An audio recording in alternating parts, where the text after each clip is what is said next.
Oi, pessoal, e aí, tudo bem? Como é que vocês estão? Espero que vocês estejam bem. Bem-vindos ao meu canal, aqui onde a gente fala sobre vários assuntos, né? E sabe, eu fiquei bastante inspirada, né, para falar sobre um teminha, porque eu tava assistindo, né? Eu não costumo assistir muito televisão. Eu acho que tem isso, né? Essas mudanças geracionais.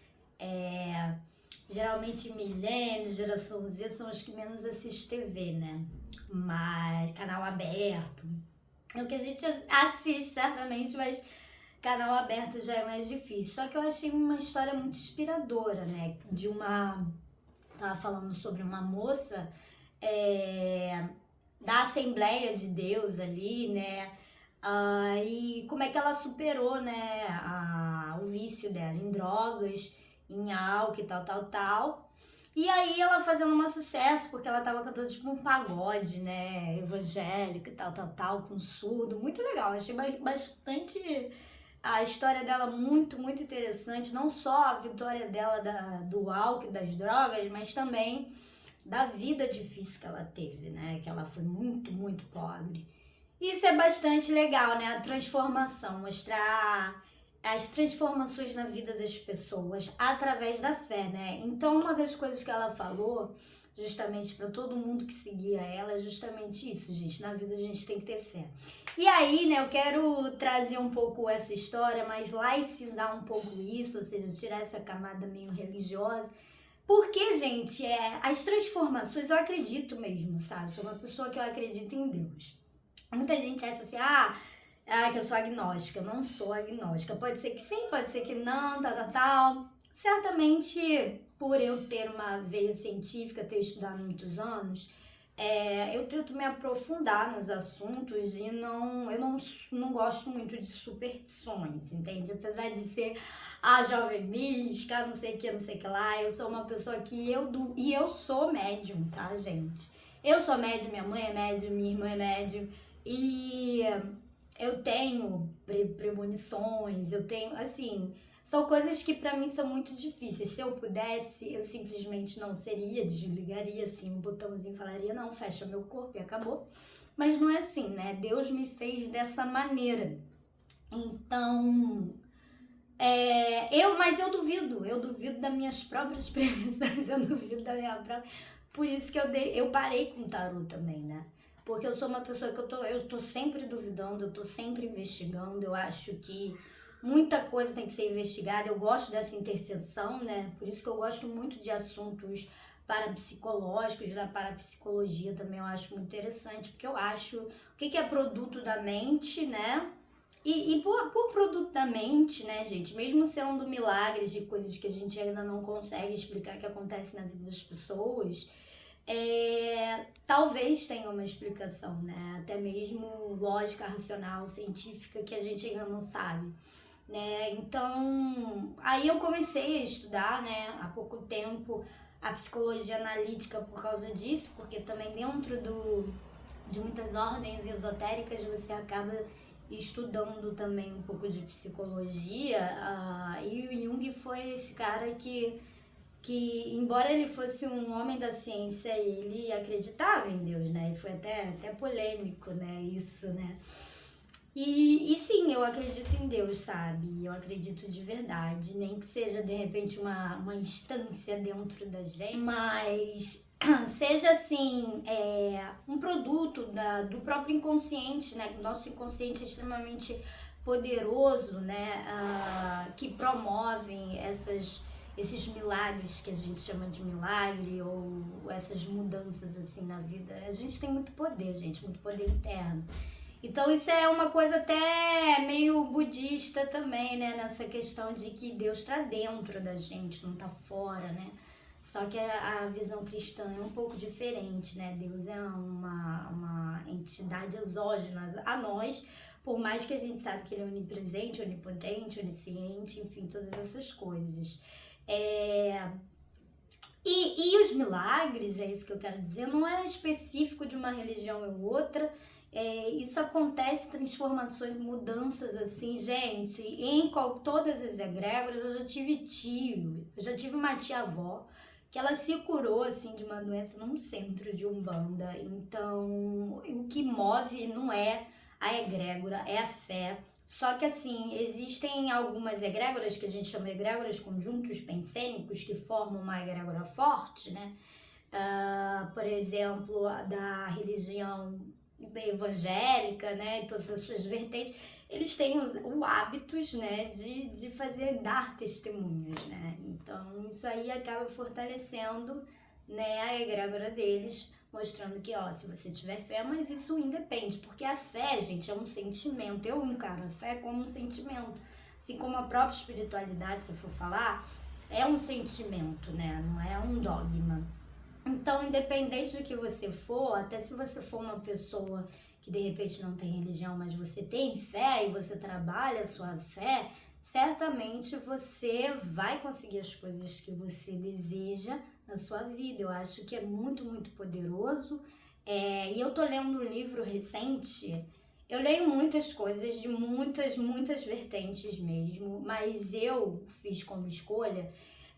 Eu sou mais ali, né? Vamos supor, se tiver uma religião para escolher, eu sou mais afinizada com o espiritismo kardecista, né? E aí muita gente confunde espiritismo kardecista, não conhece muito. Tem gente que não conhece, gente. Apesar de Chico Xavier ser o médium mais famoso do nosso país, um expoente importantíssimo para a religião espírita, mas eu sou meia também assim, né? Com essa vertente, né, religiosa do espiritismo, né? Eu sou mais lá, nesse caso eu vou mais, que para quem não conhece também, é um médico, né, cirurgião, ele é um médico, eu não lembro qual era a especialidade dele, e ele é espírita, mas ele fez uma cisão, né, porque ele é a favor do espiritismo como doutrina e não como religião.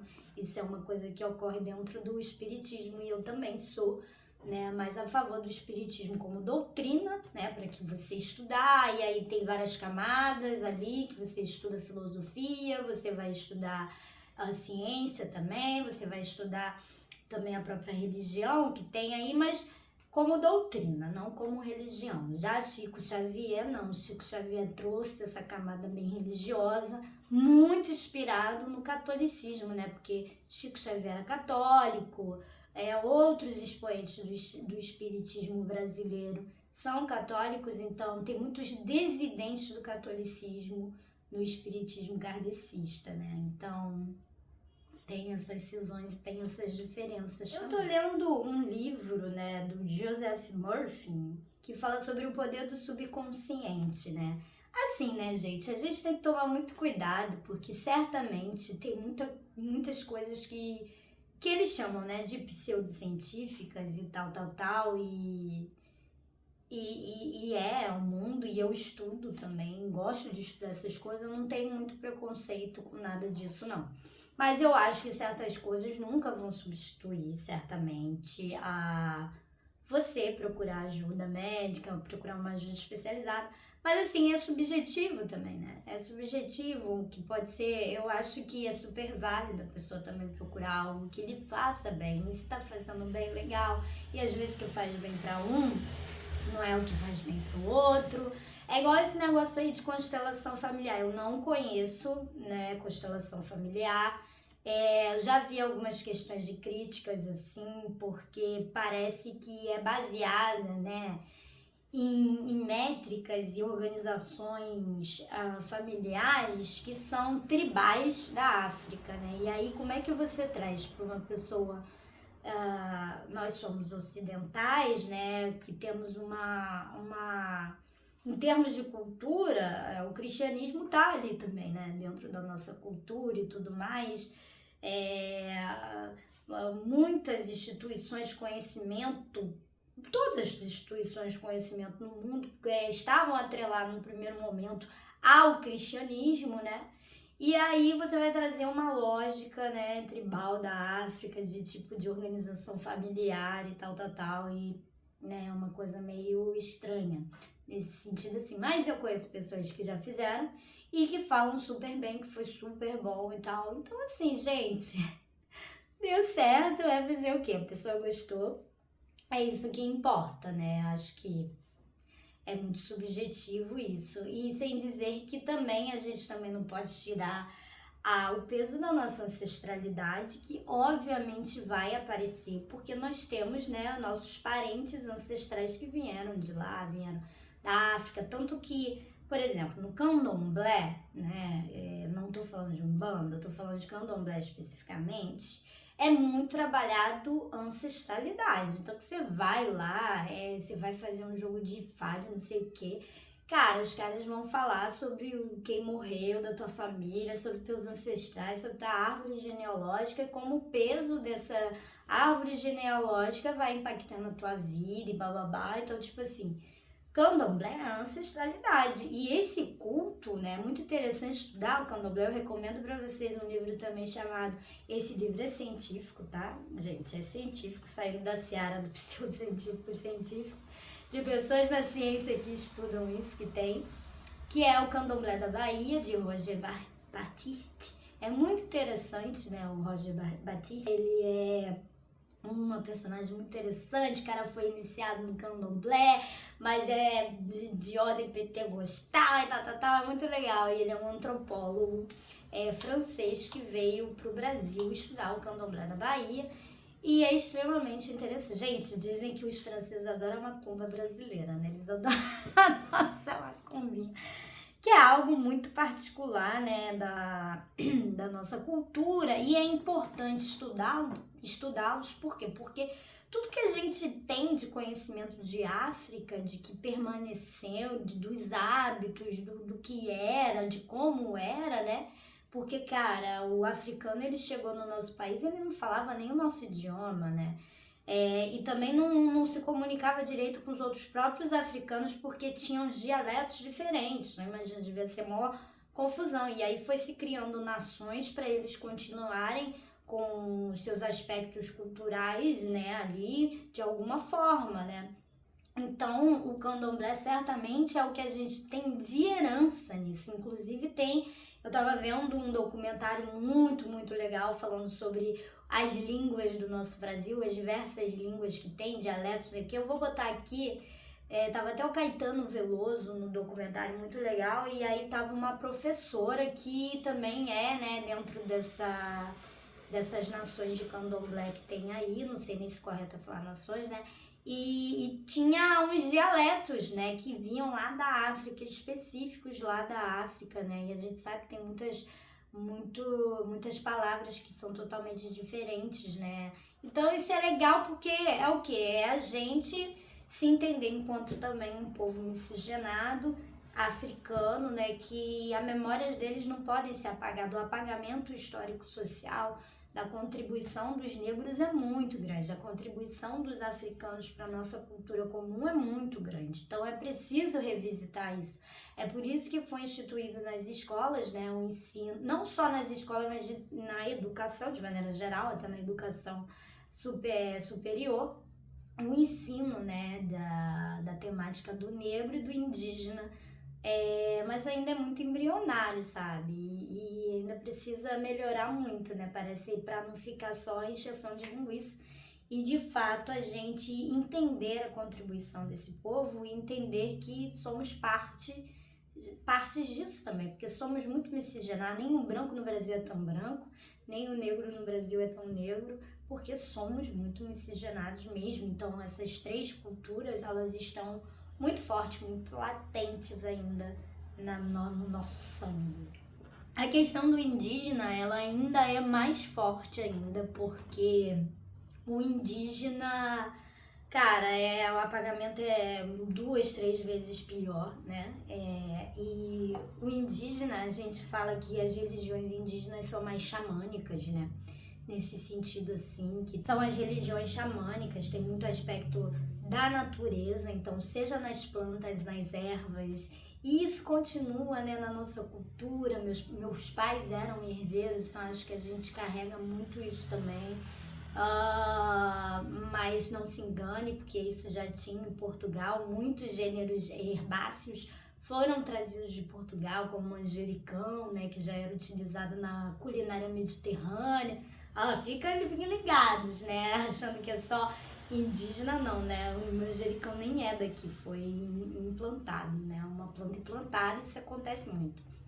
E o Brasil, tudo que você planta dá. Então eu trouxe, acho que nem a banana é daqui, gente. Mas assim, né, dá super certo no nosso solo, foi. Acho que frutas que são típicas brasileiras é jaca, eu não tenho certeza se a jaca é, mas o açaí é típico brasileiro, né, também. Na verdade, o açaí não tem só no Brasil, mas ali na toda a região amazônica e tal. Né? Tem a goiaba brasileira, só tem aqui em terras brasileiras, né? Então é interessante, eu gosto de estudar essas coisas. E a religião indígena, ela é xamânica, por quê? Porque ela trabalha com os elementos da natureza, né? Então são as ervas, são as plantas, são os animais também, né? Tem até, não sei se vocês já ouviram falar do cambô, acho que é cambô o nome disso, eu não sei direito, que é uma prática super complicada, né? Que eles utilizam o veneno de um sapo para fazer uma ritualística lá, enfim, gente. Tem até um vídeo do Richard, aquele biólogo, cara, eu gosto dele, eu acho ele muito legal. E aí ele usando o cambô, cara, ele passando mal, vomitando pra caraca. E isso daí é comum, né? Uma prática comum, é como se fosse uma vacina doida. Eles usam o veneno como uma vacina. E de fato, né, gente, a gente sabe que o veneno de animais combate o próprio veneno do animal. Interessante isso na natureza, né? O veneno também é a cura, ó. Pensa filosoficamente nisso. O veneno também é a cura. Então, eles têm mais essa pegada, assim, de curandorias, né? E tudo mais, que a gente chama por xamanismo.